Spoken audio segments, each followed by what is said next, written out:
Welcome back to Tech Bites with Hef. In this final video of the Creating Your Virtual Classroom series using PowerPoint, we are going to add animations, transitions. We are going to optimize, compress, and protect your document for putting it out to your students. Okay, let's get started. So here we are on your homepage, and you can see that I've added numbers next to the images that we placed in our virtual classroom. Now, when your students come on, the first thing they're going to do is they're going to click on your picture so that you can give them instructions, and we're going to animate that soon. But for our purpose in this lesson, we want students to transition from 1 to 2 to 3. But right now, if they click on the background, then that's going to transition them right to the second slide in your PowerPoint. So we need to turn that off. So go to Transitions and then slide all the way down to the right where it says Advanced Slide.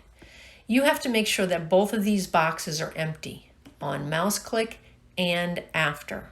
Okay, so unclick that, go to your next slide, make sure they're unclicked here, their next slide, unclicked, and continue on through all your slides, making sure that they're correct.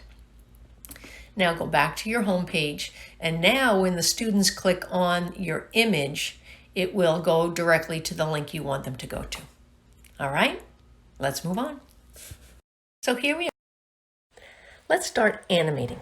The first thing we want to animate is the video of you giving instructions. So you're going to click on your video.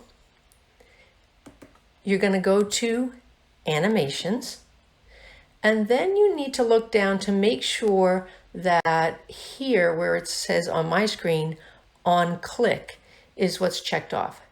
Your other options are with previous and after previous. So because it's on click, when the students come onto your virtual classroom and click on your picture, that video will start. So let's see how that looks.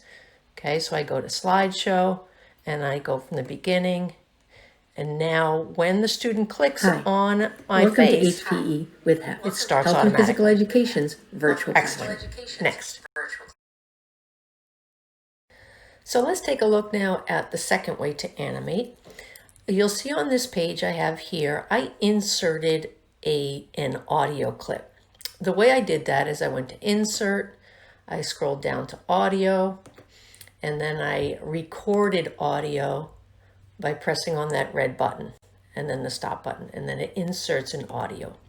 So I inserted this audio, and now what I want is when this page opens up, I want the audio to start on its own and read this poster. So I'm going to click on the audio link. I'm going to go to Animations. Then instead of on click, I want it to go with previous, which means with the previous action, and the previous action is that they come to this page. Okay, so let's take a look at how that goes. Slideshow from current Respiratory slide. endurance. The ability of the heart, lungs, and blood vessels to supply oxygen and nutrients to the muscle. Now let's take a look at how to animate after previous. So on this slide, I have a video where I'm going to teach, and then a video where they're going to do an activity. So I want to teach first, and then I want the video to play. So I'm going to click on my video of teaching. I want to go to playback and see where it says in sequence. We're going to want to have that to play automatically. Then I'm going to go to Animations and go to Start with Previous. Okay.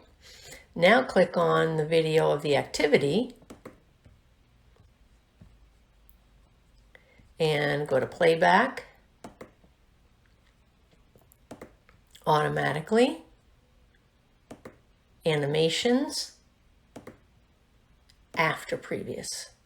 Let's see how that looks.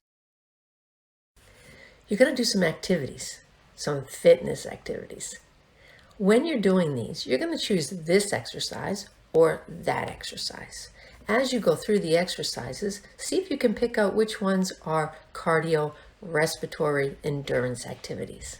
Let's get started. Emotions, this or that. There you go. So the last thing we want to do is learn how to make one piece of media have two animations. So I'm going to start here on my assessment page, and I'm going to click on the assessment video. I'm going to go to playback and just make sure that it's set to starting automatically. Now I'm going to go to Animations tab, and I'm going to scroll down here because I want to look at a start animation that might be fun, like maybe it bounces into the screen. Okay, now I want it to bounce with previous. Then I want to add an animation because now I want it to play after it bounces in. I want it to play, and then I want it to play after the previous. Let's see how that looks. It bounces in, and then it starts playing. Terrific. Congratulations, you've finished your virtual classroom. Just take one more check, go back, check all your links, check all your transitions and animations. Now we have to save it. But before we do that, we're going to go to File, Info. We're going to optimize it. We're going to compress it. And then Save As. You're going to save it as Virtual Classroom Template. Okay? You save it. Then when you go to File this time and Info, I want you to press Protect Presentation and do an always open read only. And what that will do is that it makes it so the students can't change the presentation. Now save as, and this is important, save it as a different name. I'm going to put lesson 1. So now this is what I'm going to push out to my students. All right, you're all set. Thanks for joining me. See you next time.